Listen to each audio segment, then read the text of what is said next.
Hi hello welcome back to my YouTube channel. ನಾನು ನಿಮ್ಮ ದೀಕ್ಷಾ.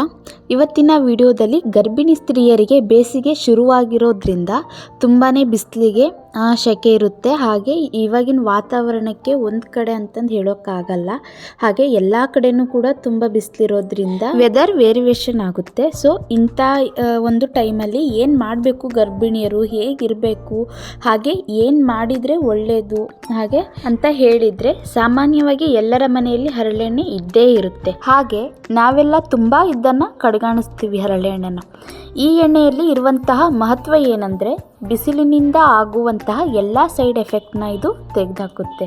ಅಂದರೆ ಬೇಸಿಗೆ ಅಂದ ತಕ್ಷಣವೇ ಹೀಟ್ ಜಾಸ್ತಿ ಆಗೋದ್ರಿಂದ ಆಗ ಕಣ್ಣುರಿ ಬರುತ್ತೆ, ಕಣ್ಣು ಕೆಂಪಾಗುತ್ತೆ, ಹಾಗೆ ಹಿಂಡಿ ನೋವು ಬರುತ್ತೆ. ಇದೆಲ್ಲ ಅಂಶಗಳನ್ನ ಇದು ತೆಗೆದುಹಾಕುತ್ತೆ. ಹಾಗಿದ್ರೆ ಇದನ್ನು ಹೇಗೆ ಯೂಸ್ ಮಾಡಬೇಕು ಅಂತ ಹೇಳಿದರೆ, ಎಣ್ಣೆ ಸ್ವಲ್ಪ ತಗೊಂಡು ಅದನ್ನು ಲೈಟಾಗಿ ಬಿಸಿ ಮಾಡ್ಕೊಳ್ಳಿ. ಬಿಸಿ ಮಾಡ್ಕೊಂಡ ನಂತರ ನಮ್ಮ ತಲೆಯ ನೆತ್ತಿ ಇರುತ್ತಲ್ವ, ಅಂದರೆ ತಲೆಯ ಮೇಲಿನ ಮಧ್ಯಭಾಗಕ್ಕೆ ಈ ಎಣ್ಣೆನ ಹಾಕಿಬಿಟ್ಟು ಚೆನ್ನಾಗಿ ನಿಧಾನವಾಗಿ ಮಸಾಜ್ ಮಾಡೋದ್ರಿಂದ ಒಳ್ಳೆ ತಣ್ಣಗಾಗೋ ಫೀಲ್ ಬರುತ್ತೆ. ಬರ್ತಾ ಬರ್ತಾ ಆದಷ್ಟು ಇದನ್ನು ಬೆಳಿಗ್ಗೆ ಹಚ್ಕೊಳ್ಳೋದು ತುಂಬಾ ಒಳ್ಳೆಯದು. ಯಾಕಂದರೆ ಇದರಲ್ಲಿ ತುಂಬ ಕೋಲ್ಡಿನ ಅಂಶ ಇರೋದ್ರಿಂದ ಒಬ್ಬೊಬ್ಬರಿಗೆ ಶೀತ ಸಮೇತ ಆಗೋ ಚಾನ್ಸಸ್ ಇರುತ್ತೆ. ಆ ಕಾರಣದಿಂದ ಇದನ್ನು ಆದಷ್ಟು ಬೆಳಿಗ್ಗೆ ಒಂದು 9:30ರಿಂದ 10 ಗಂಟೆ ಒಳಗೆ ಹಚ್ಕೊಂಡು ಒಂದು ನಿಮಗೆ ಬೇಕಿದ್ದರೆ ಒಂದಿನ ಫುಲ್ ಬಿಡ್ಬೋದು.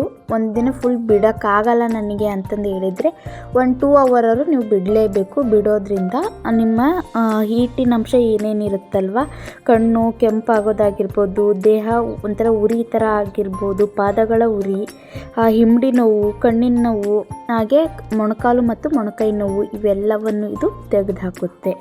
ಇದನ್ನು ಆದಷ್ಟು ಬೆಳಿಗ್ಗೆನೇ ಹಚ್ಕೊಳ್ಳಿ. ಇದು ಗರ್ಭಿಣಿಯರಿಗೆ ರಿಲ್ಯಾಕ್ಸ್ ಆಗೋ ಫೀಲ್ ಕೊಡುತ್ತೆ. ಹಾಗೆ ಮೈಗೆಲ್ಲ ಹಚ್ಬಿಟ್ಟು ಚೆನ್ನಾಗಿ ಮಸಾಜ್ ಮಾಡಿ ನೀವು ಸ್ನಾನ ಮಾಡೋದ್ರಿಂದ ಇದು ಆರೋಗ್ಯಕ್ಕೂ ಕೂಡ ತುಂಬಾ ಒಳ್ಳೆಯದು. ಐ ಹೋಪ್ ಈ ವಿಡಿಯೋ ನಿಮಗೆ ಯೂಸ್ಫುಲ್ ಆಗಿದೆ ಅಂತ ಭಾವಿಸ್ತೀನಿ. ಇನ್ನೂ ಯಾರೆಲ್ಲ ನಮ್ಮ ಚಾನಲ್ನ ಸಬ್ಸ್ಕ್ರೈಬ್ ಮಾಡ್ಕೊಂಡಿಲ್ಲ, ಪ್ಲೀಸ್ ಸಬ್ಸ್ಕ್ರೈಬ್ ಮಾಡ್ಕೊಳ್ಳಿ. ಹಾಗೆ ಪಕ್ಕದಲ್ಲಿರುವಂಥ ಬೆಲ್ ಐಕನ್ನ ಕ್ಲಿಕ್ ಮಾಡಿ.